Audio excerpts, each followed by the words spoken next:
السلام عليكم ورحمة الله وبركاته.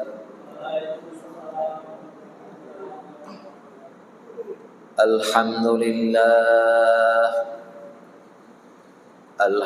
لله نحمده ونستعينه ونستغفره ونؤمن به ونتوكل عليه ونعوذ بالله من شرور أنفسنا ومن سيئات أعمالنا. من يهد الله فلا مضل له ومن يضلله فلا هادي له।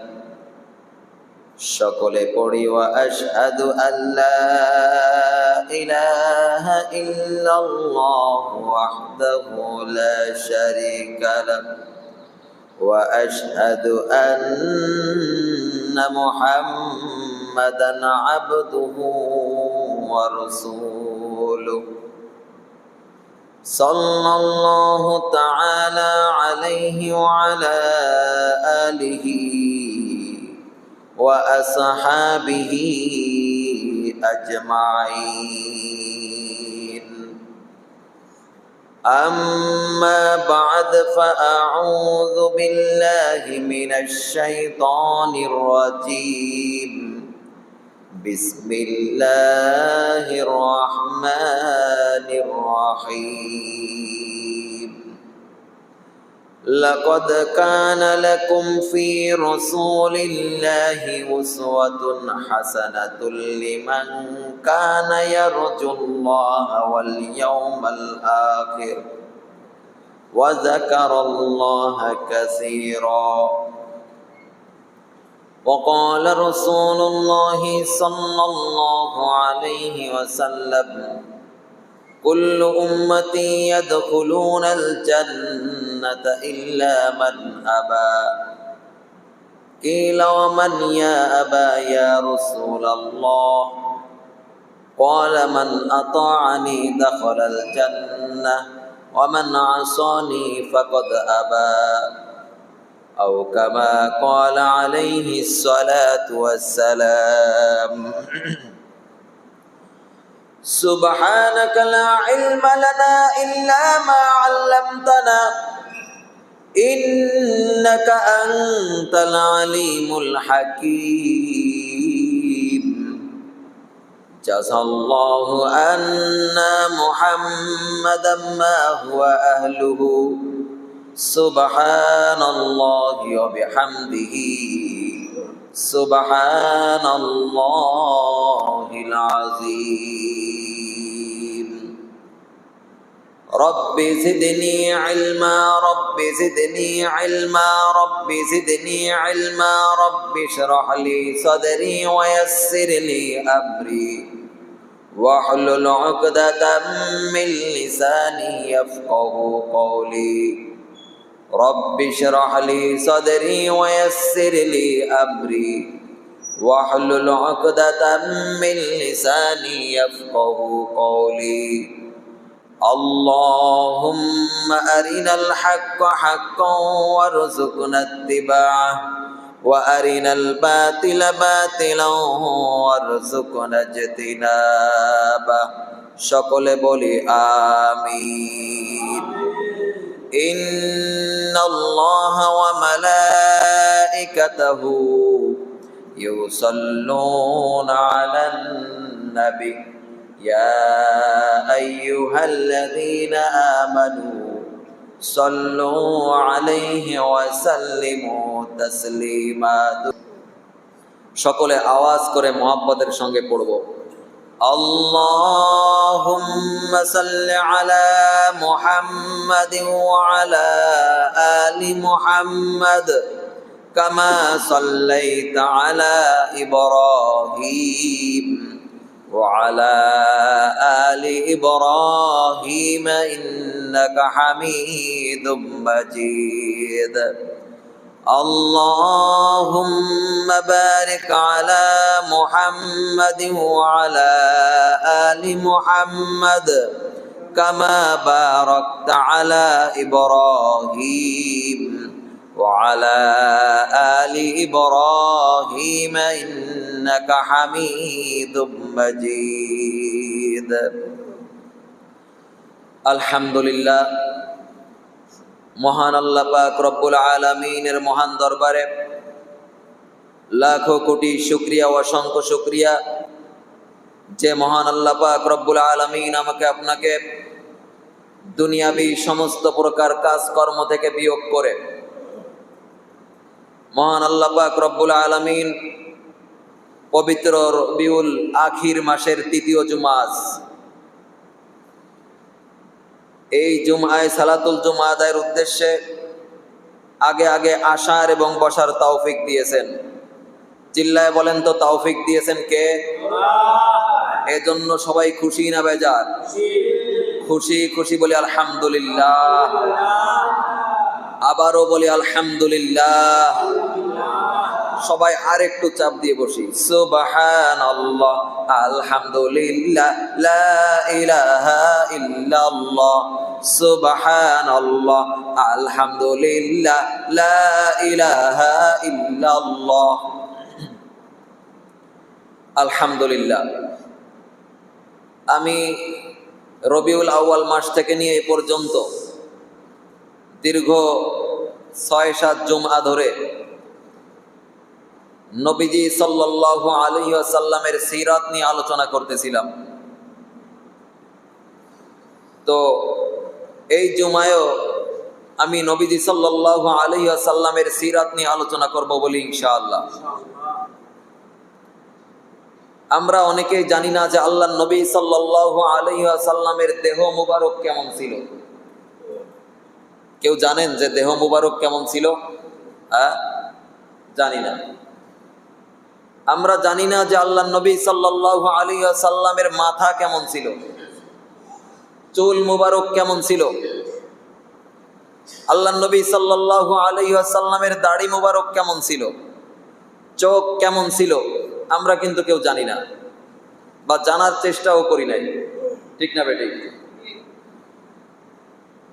তো আল্লাহর নবী সাল্লাল্লাহু আলাইহি ওয়াসাল্লামের উপরে যে আমরা ঈমান এনেছি, কিন্তু আল্লাহর নবী সাল্লাল্লাহু আলাইহি ওয়াসাল্লামকে আমরা দেখি নাই, কিন্তু তিনি কেমন ছিল এই বর্ণনাগুলো হাদিসে আছে না নাই?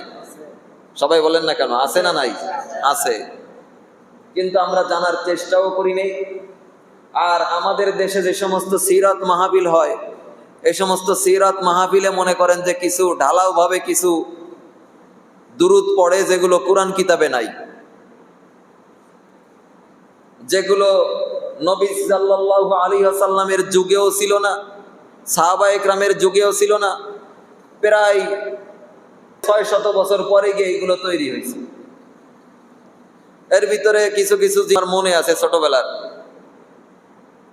যেমন একটা পড়তো, নবী গেলেন দাওয়াত করতে তায়েববাসীর নিকটে, দাওয়াত কবুল না করে তারা পাথর মারলো রাসূলকে, আল্লাহুম্মা সাল্লি আলা। এই তো, তাই না? এই যে দুরূদটা আমরা পড়ি, এটা তৈরি হয়েছে কোথায় জানেন? এটা নবীজির জবানের দুরূদ না, সাহাবায়ে কেরামের জবানেরও দুরূদ না। এটার অর্থ ঠিক আছে, কিন্তু এটা তৈরি হয়েছে নোয়াখালীর এক হুজুরে তৈরি করছে। কোন জায়গার? নোয়াখালীর একজনে তৈরি করছে। তাহলে হুজুর এটা কি পড়া যাবে কিনা, এটা হলো প্রশ্ন। পড়তে পারবেন, কিন্তু সওয়াব হবে কি হবে না এটা গ্যারান্টি নাই। কথা বোঝে নাই মনে হয়। যেহেতু এটা নবীজি শিক্ষা দেয় নাই, যেহেতু এটা সাহাবায়ে কেরাম আমল করে নাই, যেহেতু এটা অনেক পরে একজন তৈরি করেছে, সেহেতু এটাই সওয়াব হবে কি হবে না এটা গ্যারান্টি নাই। কিন্তু আল্লাহর নবী যেটা শিখাইছে সেটা কোনটা? নামাজের ভিতরে আমরা পড়ি আল্লাহুম্মা সাল্লি আলা মুহাম্মাদি ওয়া আলা আলি মুহাম্মাদ কামা সাল্লাইতা আলা ইব্রাহিম ওয়া আলা আলি ইব্রাহিম ইন্নাকা হামিদুম মাজিদ। আল্লাহুম্মা বারিক আলা মুহাম্মাদি ওয়া আলা আলি মুহাম্মাদ কামা বারাকতা আলা ইব্রাহিম ওয়া আলা আলি ইব্রাহিম ইন্নাকা হামিদুম মাজিদ। কন্যা সুবহানাল্লাহ। আল্লাহুম্মা সাল্লি আলা মুহাম্মাদ কামা সাল্লাইতা আলা ইব্রাহিম। আয় আল্লাহ, আপনি আমাদের নবীর উপরে রহমত নাজিল করেন। কামা সাল্লাইতা আলা ইব্রাহিম, যেমন রহমত নাজিল করেছিলেন ইব্রাহিম আলাইহিস সালামের উপরে এবং তার পরিবারের উপরে, ঠিক তেমনি আমাদের নবীর উপরে আপনি এরকম রহমত নাজিল করেন। ইন্নাকা হামিদুম মাজিদ, নিশ্চয়ই আপনি হামিদুম মাজিদ, প্রশংসিত এবং সম্মানিত। কন্যা সুবহানাল্লাহ। এই দুরূদ যদি আপনি পড়েন, আল্লাহর রহমত 10 গুণ বেড়ে যাবে। কন্যা সুবহানাল্লাহ। কিন্তু ওইটা যদি সারাদিন পড়েন, এরকম কোনো গ্যারান্টি আমরা দিতে পারবো না, ওটা তৈরিকৃত। আবার আর একটা পড়ি কি, বালাগাল উলা বিকামালিহি, এটা কিডা বানাইছে কোন তো? হ্যাঁ, এটা হলো আল্লামা শেখ সাদি। কে? এটা অর্থ ভালো আছে, এটা পড়তে পারেন, কিন্তু সওয়াব হবে কি হবে না এটা নাই, এটা কইতে পারলাম না। কিন্তু নবীজি সাল্লাল্লাহু আলাইহি ওয়াসাল্লামের এমনও দুরূদ আছে যেটা যদি শুক্রবারে কেউ 80 বার পড়ে, জোরে বলেন কতবার? 80 বছরের গুনাহ মাফ। সুবহানাল্লাহ। সগীরা গুনাহ, কবিরা গুনাহ না। কন্যা সুবহানাল্লাহ। এই দুরূদগুলো আমরা জানি না। তা না জানি আমরা কি জানি, ওই যে ঢালাও যে দুরূদ নোয়াখালীর একজনে বানাইছে ওইটা, এরপরে আরো কিছু কিছু দুরূদ আছে সেইগুলো আমরা জানি, বালাগাল উলাবি জানি, কিন্তু ওইগুলো আমরা জানি না। এইগুলো শিখার দরকার আছে না নাই? এই সিরাতের আলোচনার ভিতরে সব আলোচনা হবে ইনশাআল্লাহ। বলি ইনশাআল্লাহ। তাহলে এবার আপনারা বলেন তো, আল্লাহর নবী সাল্লাল্লাহু আলাইহি ওয়াসাল্লাম, ইহুদি খ্রিস্টানরা আল্লাহর নবী সাল্লাল্লাহু আলাইহি সাল্লামের নামে তোহমাত দেয়। এক নাম্বার তোহমাত দেয় যে আল্লাহর নবী সাল্লাল্লাহু আলাইহি সাল্লামের চরিত্র ভালো ছিল না। জোরে বলেন নাউজুবিল্লাহ। আরো জোরে বলেন নাউজুবিল্লাহ। নাউজুবিল্লাহ বলতে যার যত দেরি হবে তার ঈমান তত দুর্বল। ঠিক কি ঠিক না? কেন চরিত্র ভালো ছিল না? কি বলে? কয় যে 6 বছরের আয়েশাকে বিয়ে করছে, নাবালিগাকে বিয়ে করছে। এলে এক নাম্বার তোহমাত ইহুদিরা বলে যে এত ছোট বাচ্চা মেয়েকে বিয়ে করলো কেন, এক নাম্বার কথা। আর একটা তোহমাত তারা দেয়, কি তোহমাত? যে উনি 9 জন স্ত্রী কেন রাখলো, ওনার যৌন খায়েশ মিটানোর জন্য উনি 9টা বিবাহ করছে। জোরে বলেন নাউজুবিল্লাহ। আপনারা বলেন তো কেন 9টা বিবাহ করছে? আপনাকেও জানা নাই? আছে জানা? জানা নাই। ছোট বাচ্চা আয়েশা সিদ্দিকা রাদিয়াল্লাহু তাআলা আনহাকে কেন বিয়ে করলো এত ছোট বয়সে, এটাও তো জানা নাই। আজকে আমি আপনাদেরকে বলে দিচ্ছি, মনে রাখবেন আজীবন। এটা অনেক সময় অনেকে ধোঁকা দেয়। ওই ইহুদিদের এজেন্ট আছে বাংলাদেশে, এই যে পর্বত্য এলাকায় পরিবার তারা টাকার লোভ দিয়ে ইহুদি খ্রিস্টান বানায় ফেলাচ্ছে, খ্রিস্টান মিশনে। এটা খবর পাইছেন আপনারা? এই যে ইউনুস কাকা আসার পরে ওদের উপদ্রব বাড়ছে। এতদিন ছিল না। গত 1 সপ্তাহ আগেও আমাদের এক আলেম গেছে ওইখানে, আমিও নিজেও টাকা দিছি তাকে, সে বলছে যে ওইখানে যাইতে হবে। এই অবস্থা। খ্রিস্টান মিশন এমন ভাবে উপদ্রব এমন ভাবে বাড়ছে পাহাড়ি অঞ্চলগুলোয়, যে গরিব যে সমস্ত ফ্যামিলি আছে তাদেরকে অর্থের লোভ দিয়ে বিভিন্নভাবে তাদেরকে খ্রিস্টান বানায় ফেলাচ্ছে। জোরে বলেন না নাউজুবিল্লাহ। এক নাম্বার আল্লাহর নবীর নামে তোহমাত দিল কি, যে ছোট বাচ্চা বাল্য বিবাহ করছে।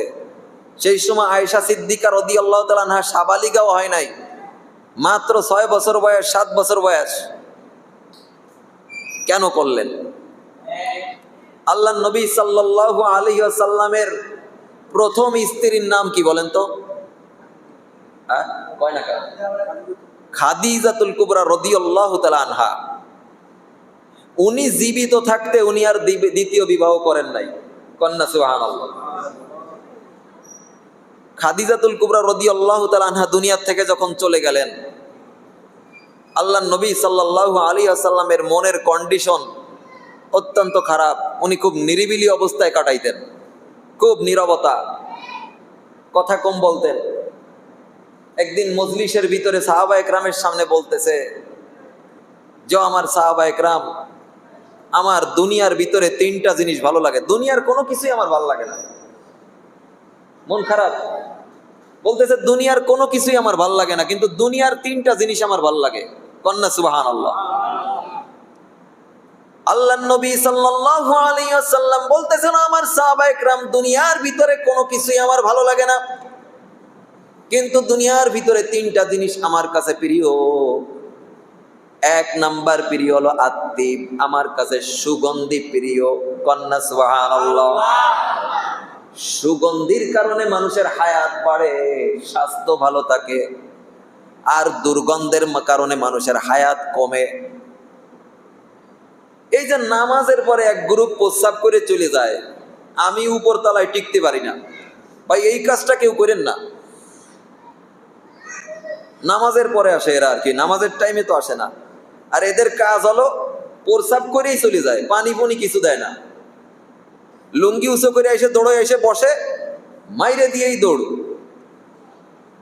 এরপরে ছেঁচড়া গন্ধ, পুরো এলাকা গন্ধ গন্ধ হয়ে যায়, মানুষ এখানতে যায় আর গালি দেয়। এই প্রত্যেকটা গালি ওই লোকের গায়ে লাগে কিনা বলেন, বদদুয়া লাগতেছে কিনা বলেন। এই কাজটা কেউ করেন না ভাই। আপনি প্রস্রাব করছেন, আপনি মুমিন, আপনি একটু পানি ঢাইলে দিয়ে যান, যে আমার অন্য কোনো মুমিন ভাইয়ের যেন কষ্ট না হয়। কি রাজি আছি তো ইনশাল্লাহ? পারা যাবে না? এই দুর্গন্ধের কারণে মানুষের রোগ ব্যাধি হয়। তাহলে দুনিয়ার ভিতরে উনি বলতেছে আত্মীব, আমার সুগন্ধি প্রিয়। কন্যা সুবহানাল্লাহ। দুই নম্বরে বলতেছে সাহাবা একরাম শোনো, as-salat, নামাজের কাতার, নামাজ আমার কাছে প্রিয়। কন্যা সুবহানাল্লাহ।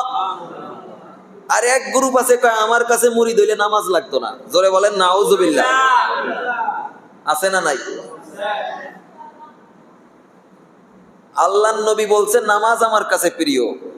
আল্লাহর নবী হচ্ছে সবচেয়ে বড় পীর। পীর কইলে আবার অনেকে খেপে। পীর মানে কি? পীর হলো ফার্সি শব্দ, পীরের বাংলা হইলো উস্তাদ।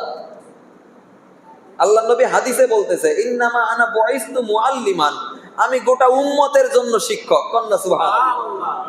তা শিক্ষককেই তো পীর বলা হয়। পীর ফার্সি শব্দ, বাংলায় বলে উস্তাদ, ইংরেজিতে বলে টিচার। ঠিক না? ঠিক না? তো উনি আমাদের শিক্ষক, উনি বলতেছে নামাজ আমার কাছে প্রিয়। আর উনি কেমন পীর হইল যে উনি বলতেছে আমার কাছে মুড়ি ধইলে নামাজ লাগতো না? জোরে বলেন নাউজুবিল্লাহ। আছে না নাই? আছে, আছে। এক নাম্বার আমার কাছে সুগন্ধি প্রিয়, দুই নাম্বার নামাজ আমার কাছে প্রিয়, তিন নাম্বার আলমারআতু, স্ত্রী আমার কাছে প্রিয়। মহিলা নারী আমার কাছে প্রিয়, বোনকে বোনের জায়গায় প্রিয়, স্ত্রীকে স্ত্রীর স্থানে প্রিয়, মাকে মার স্থানে প্রিয়। বলতেছে নারী জাতি আমার কাছে প্রিয়। কন্যা সুবহানাল্লাহ।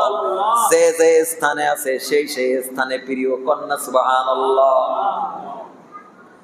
হযরত আবু বকর সিদ্দিক রাদিয়াল্লাহু তাআলা আনহু এই বক্তব্য শুনে উনি দাঁড়ায় বলতেছে, ইয়া রাসূলুল্লাহ, ইয়া হাবিবাল্লাহ, আমারও দুনিয়ার কোনো কিছু ভালো লাগে না, কিন্তু দুনিয়ার তিনটা জিনিস আমার কাছে প্রিয়।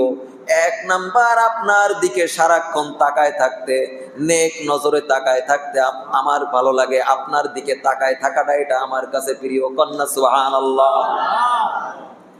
এই জন্য আল্লাহর নবী সাল্লাল্লাহু আলাইহি ওয়াসাল্লামের কাছে একজন সাহাবী বলেছে, ইয়া রাসূলুল্লাহ, ইয়া হাবিবাল্লাহ, তাকাইলে, আপনার দিকে তাকাইলে মন যত খারাপ হোক না কেন, মন যত নষ্ট হোক না কেন, আপনার দিকে তাকাইলে আমাদের মনটা ভালো হয়ে যায়। যখন আপনি থাকবেন না, 1000 1500 বছর পরে যখন আপনি থাকবেন না, সেই সময়ের উম্মতের জন্য আপনি কি ব্যবস্থা করে গেলেন? আল্লাহর নবী সাল্লাল্লাহু আলাইহি ওয়াসাল্লাম বলতেছেন, ও আমার সাহাবা একরাম, আমার উম্মতদেরকে বলে দিও, যেই সময় আমি থাকবো না সেই সময় যদি কেউ একজন হক্কানি আলেমের দিকে নেক নজরে দৃষ্টি করে, নেক নজরে তাকায়, সে যেন আমি নবীর দিকে তাকাইলো। কন্যা সুবহানাল্লাহ। নজরে তাকাইতে হবে, নেক নজরে। এক গ্রুপের আছে অ্যালার্জি রোগ। কি রোগ কন্ত? হুজুর, হ্যাঁ, কোন নজরে তাকায়? জোরে বলেন না নাউজুবিল্লাহ। এদিক যাব না, এটা মেলা কঠিন হজ। আবু বকর সিদ্দিক রাদিয়াল্লাহু তাআলা আনহু বলতেছে, ইয়া রাসূলুল্লাহ, ইয়া হাবিবাল্লাহ, আপনার দিকে তাকাইতে আমার ভালো লাগে না, এক দৃষ্টিতে সারাক্ষণ তাকায় থাকতে ভালো লাগে। কন্যা সুবহানাল্লাহ। 2 নাম্বার, আপনার হুকুমে আল্লাহর রাস্তায় সমস্ত সম্পদগুলো দান করে দিতে, সদকা করে দিতে আমার ভালো লাগে। কন্যা সুবহানাল্লাহ। বলে 3 নাম্বার, আমার একটা কন্যাকে যদি আপনার স্ত্রী বানায় দিতে পারতাম তাইলে আমার মনটা ভালো হয়ে যেত। আল্লাহ নবীর 1 নাম্বার সাহাবী তো। আল্লাহ নবীর যে মন খারাপ এটা উনি দেখতেছে কয়েকদিন ধরে, উনার ভালো লাগতেছে না যে আল্লাহ নবীর মন খারাপ, স্ত্রী চলে গেছে উনার। উনি বলতেছে, ইয়া রাসূলুল্লাহ, ইয়া হাবিবাল্লাহ, আমার একটা কন্যাকে যদি আপনার স্ত্রী বানায় দিতে পারতাম এইটা আমার কাছে খুব ভালো লাগতো, আমার মনের ভিতরে শান্তি লাগতো। কন্যা সুবহানাল্লাহ। দিনের বেলা কইছে, রাতের বেলা জিবরাইল আলাইহিস সালাতু ওয়াস সালাম একটা রেশমি কাপড়ে, শুনতেছেন তো কথা, ওই যে ইহুদি খ্রিস্টানরা যে বলে যে আল্লাহ নবীর চরিত্র ভালো ছিল না, বাল্য বিবাহ করছে, এই বিবাহ কি উনি করছে? এই বিবাহের ঘটক স্বয়ং আল্লাহ নিজেই। কন্যা সুবহানাল্লাহ। আরো জোরে বলেন সুবহানাল্লাহ। একটা রেশমি কাপড়ে একটা মেয়ের ছবি এঁকে জিবরাইল আলাইহিস সালাম এসে বলতেছে, ইয়া রাসূলুল্লাহ, ইয়া হাবিবাল্লাহ, পছন্দ হয়? আল্লাহ নবী সাল্লাল্লাহু আলাইহি ওয়াসাল্লাম কত জ্ঞানী ছিলেন। ওই যে আবু বকর সিদ্দিক বলছে, কারণ আবু বকরেও তো আল্লাহ পাক অনেক পছন্দ করে, আর উনি কোনো কিছু দাবি করবে সেটা আল্লাহ পূরণ করবে না, তা তো হয় না।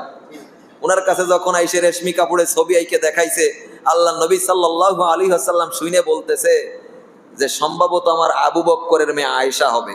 কন্যা সুবহানাল্লাহ। বলতেছে অত ছোট বয়সে, অনেক ছোট। জিবরাইল আলাইহিস সালাতু ওয়াস সালাম বলতেছে, ইয়া রাসূলুল্লাহ, ইয়া হাবিবাল্লাহ, ছোট বড় জানি না, আপনার আবু বকর দাবি করছে এটা উপরে মঞ্জুর হয়ে গেছে। কন্যা সুবহানাল্লাহ। এবার ছোট বড় ফয়সালা করবে আল্লাহ। সুবহানাল্লাহ। আপনি আগামীকালকে বিবাহ করবেন সবার সামনে, এটা আল্লাহর নির্দেশ। কন্যা সুবহানাল্লাহ। তাহলে এই বিবাহ কি আল্লাহর নবী করছে? যৌন খায়েশের জন্য করছে? গটকালি করছে কে? স্বয়ং আল্লাহ। এইটার জবাবটা মনে রাখবেন আজীবন। দাবি করছে কে? হযরত আবু বকর সিদ্দিক। আর দাবি পূরণ করছে কে? আল্লাহ। গটকালি করছে কে? আল্লাহ। সুবহানাল্লাহ বলেন সুবহানাল্লাহ। আল্লাহ নবী সাল্লাল্লাহু আলাইহি সাল্লাম পরের দিন সকালবেলা বিবাহ করে নিলেন। মক্কা থেকে যখন মদিনায় হিজরত করলো, আল্লাহ নবী সাল্লাল্লাহু আলাইহি ওয়াসাল্লাম বছরের আয়েশাকে আল্লাহ পাক রব্বুল আলামিন শারীরিক গঠনে 18 বছরের সাবালিগা নারীদের মতো, মেয়েদের মতো বানায় দিছে। কন্যা সুবহানাল্লাহ। আল্লাহ পাক পারে কি পারে না? পারে। তো ওরা শুধু শুধু আল্লাহ নবীর নামে চরিত্রের উপরে কি দেয় বলেন তো? দাগ দেয়। জোরে বলেন নাউজুবিল্লাহ। 2 নাম্বার তোহমাত কি দেয়? যে উনি 9টা বিবাহ করেছিল যৌন খায়েশ মিটানোর জন্য। জোরে বলেন নাউজুবিল্লাহ।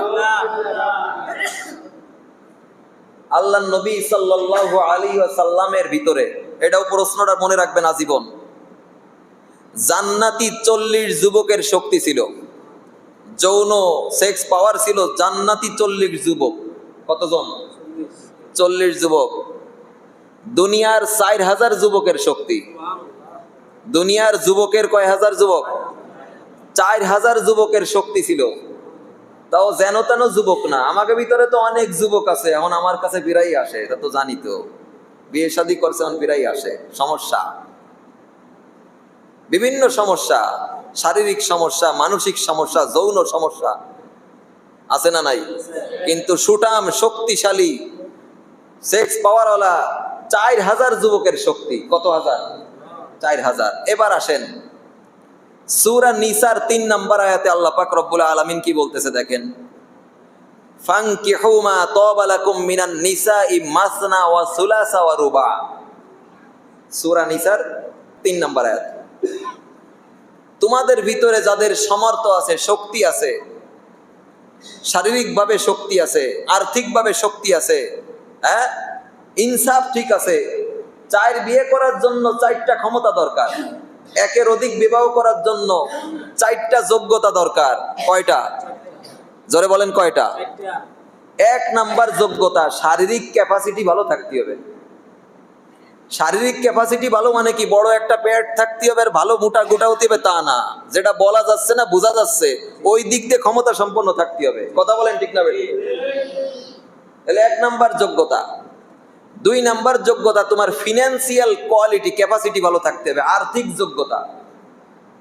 অর্থ করি কিছু নাই, রিক্সা চালায় অটো চালায় 1000 টাকা ইনকাম করছে, তা নিয়ে আবার মুনাজাত পার্টির সাথে বসে গেছে। মুনাজাত পার্টি করছেন তো বাগানের ভিতরে বসে জুয়া খেলে, ওই যে তাস তাস তাস রে এমন ভাবে ধরিছে মনে হয় যে মুনাজাত করতেছে।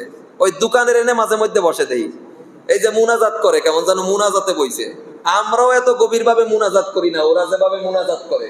কথা বলেন ঠিক না বেঠিক? এইভাবে মেইলে মেইলে এইরকম ভাবে বসে রয়েছে, দেহে মনে হয় যে 4 জনে মিলে মুনাজাতে বইছে। এই মুনাজাত পার্টিরা ওই বাগানে বইছে, লাস্টে ঠইকে গেছে, ওই 1000 টাকাও নিয়ে গেছে, লুঙ্গি খান খুলে গামছা পরাই সাইডে দিছে। তোমার জন্য একের অধিক বিবাহ না, তুমি একটা বিয়েও করতে পারবা না। কথা বলেন ঠিক না বেঠিক? 2 নাম্বার যোগ্যতা আর্থিক ক্যাপাসিটি। 3 নাম্বার যোগ্যতা ইনসাফ ঠিক রাখতে হবে। দোনো বউকে সমান ভাবে যদি আপনি না দেখেন, ওই যে যেটা ম্যাডাম যেটার বয়স কম ওইটার একটু বেশি দেখে, আর যেটা ওল্ড হয়ে গেছে ওটারে খোঁজ খবরই নেয় না, এরকম যদি কেউ করে তাহলে সে হাসরের ময়দানে এক সাইড প্যারালাইসিস অবস্থায় উঠবে। জোরে বলেন নাউজুবিল্লাহ। 4 নাম্বার যোগ্যতা সেটা হলো একটা প্রশাসনিক মেজাজ। কিছু বলবেন না? প্রশাসনিক মেজাজ থাকতে হবে। প্রশাসনিক মেজাজ কি? আমাকে এক দাদার 2 বউ ছিল। দাদা যখন বাড়ি আসতো, বউতি যখন চুল ছিঁড়াছিড়ি মারামারি লাগছে, উনি কয় আমারে তাড়াতাড়ি ব্যাটিং দে, আমি চিল্লাই চলে যাই। বউকে ভয়তে ব্যাটিং এরটা নিয়ে চিল্লাই চলে গেছে। না, এরম হলি হবে না। আপনার ভিতরে এমন একটা মেজাজ থাকতে হবে যে উভয় বউতে যেন আপনাকে ভয় পায়। কথা বলেন ঠিক না বেঠিক? অনেকেই আছে বৃদ্ধ বয়সে বউরে কন্ট্রোল করতে পারে না, বউতে গালোগালি করতেছে, বিড়ি সিগারেট খাচ্ছে, আছে না নাই? তোমার জন্য না। তাহলে আল্লাহ পাক বলতেছে 4 বিবাহ করবে যদি ক্ষমতা থাকে। তাহলে শক্তিশালী যুবকের জন্য কয় বিবাহ? 4টা। তাহলে আল্লাহ নবীর ভিতরে শক্তি কতজনের? 4000-এর। দুনিয়ার কতজনের? 4000-এর। তাহলে 4 গুণ 4 কত হয়? 16। কত হাজার হলো? হ্যাঁ, 16000 নাকি? এই 16000 যদি উনি যৌন খায়েশ মিটানোর জন্যই বিবাহ করতো তাহলে কত বিয়ে করা লাগতো? 16000। উনি কয়টা করছে? 9টা। কয়টা? 9টা। বর্ণনায় 11 জনও আছে আবার। তাহলে 9টা বিবাহ কেন করলেন? উনি বলতেছে ইন্নামা আনা বইস্তু মুআল্লিমান, আমি গোটা পৃথিবীবাসীর জন্য শিক্ষক। কন্যা সুবহানাল্লাহ। তাহলে কিছু কিছু শিক্ষা আছে যেটা সরাসরি পুরুষের কাছ থেকে মহিলাদেরকে শেখানো সম্ভব না। কিছু কিছু গোপন জিনিস শিখানোর বিষয় আছে ইসলামে।